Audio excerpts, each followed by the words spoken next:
আজকে আমার একটি লিঙ্ক ডাউন হয়েছে আমার এরিয়ার। তো আজকে আমি অডিট করে দেখব যে আমার কোথায় সমস্যাটা হয়েছে।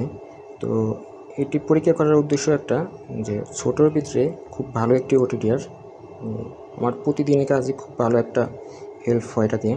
তো অডিটে আমি আসলাম। আচ্ছা, আমি এখানে ডিস্টেন্স দিলাম 5 কিলোমিটার, 5 কিলোমিটার হবে না, তারপর আমি 2.5 কিলোমিটার দিলাম ডিস্টেন্স। তারপরে পালস দিলাম 50 NS, টাইম 15 সেকেন্ড, কারণ আমার ওই রেট অফিস থেকে আপনার 2.5 কিলোর ভিতরে। তো আমি এখন স্টার্ট করলাম। এখন দেখি আমার রিপোর্টে কী আসে।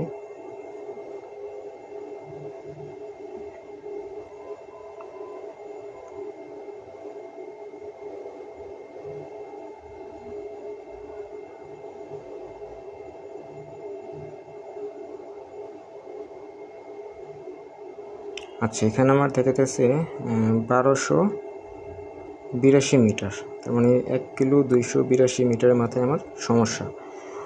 তো এটি আমি পরীক্ষা আরও আগেই করছি। এটা আপনাদের দেখানোর উদ্দেশ্য একটা যে ছোটোই মিনি ওটিটিআরটি মানে অনেক অনেক ভালো।